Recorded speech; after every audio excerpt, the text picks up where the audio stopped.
అస్సలాముఅలైకుం, నమస్తే. ఇవాళ నేను కాకినాడ వచ్చానండి మా మావయ్య వాళ్ళ ఇంటికి. ఇవాళ కీర్పూర్ ఉంది ఇక్కడ. ఇది తినేమో బాబు వాళ్ళ అబ్బాయి, మా మావయ్య గారు వాళ్ళ బామ్మర్ది వాళ్ళ అబ్బాయి అన్నమాట. తను వాళ్ళ ఇంట్లోనూ ఏం చేస్తున్నావు? పన్నీర్ కర్రీ చేస్తున్నాడు. ఏంటి షెఫ్ కింద చేస్తున్నా, హోటల్ మేనేజ్మెంట్ కింద చేస్తున్నాడు. ఎలా చేస్తాడు అనేది ఒకసారి ఆ రెసిపీ చూద్దాం. బటర్ పన్నీర్ మసాలాకి బటర్ అండి, దాల్చిన చెక్క, యాలక్కాయలు, లవంగాలు, పలావాకు, కస్తూరి మేతి,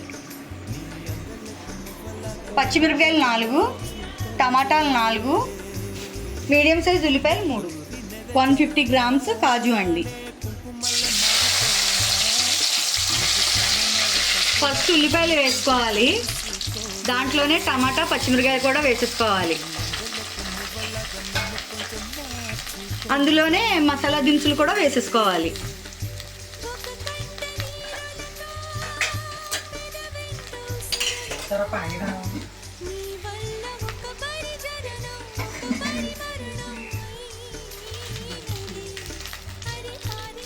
అందులోనే అవి మగ్గడానికి కొన్ని వాటర్ వేయాలి.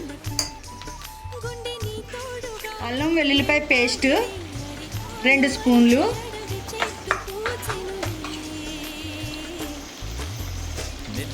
కాజు 50 గ్రామ్స్,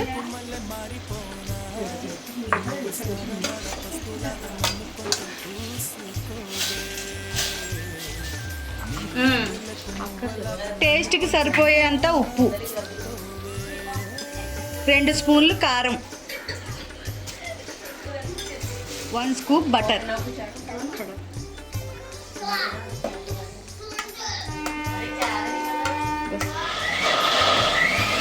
2 స్కూప్స్, పేస్ట్ 1 స్పూను, పచ్చిమిరపకాయలు 3,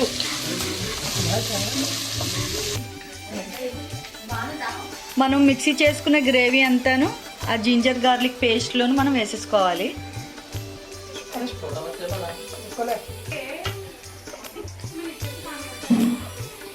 1 స్పూన్ కారం,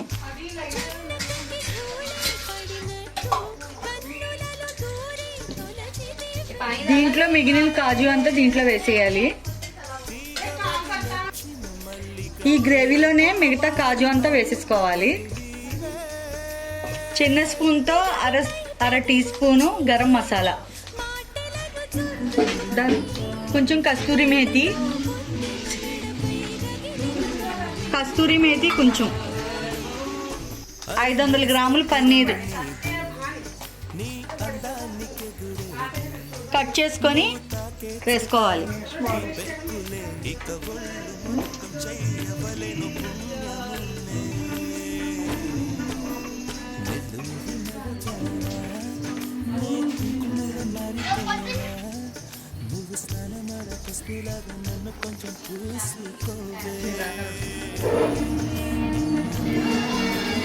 ఫ్రెష్ క్రీమ్ అండి,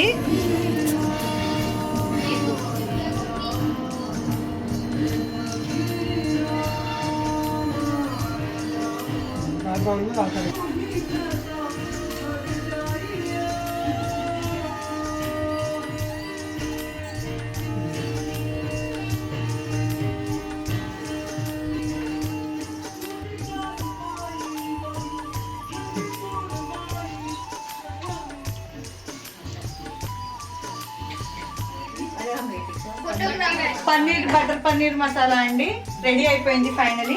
దీని టేస్ట్ ఎలా ఉందనేది ఇప్పుడు మనం చూద్దాం. రోషన్ వాళ్ళ నాన్నగారండి ఇప్పుడు పన్నీర్ బటర్ మసాలా ఎలా వచ్చింది, దాని ఫైనల్ టేస్ట్ అనేది చెప్తారు. ఇది చెప్పండి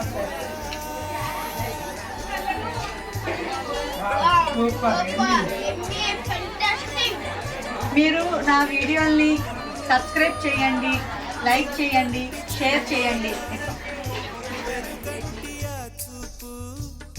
దేహమిక మట్టిలో కలిసి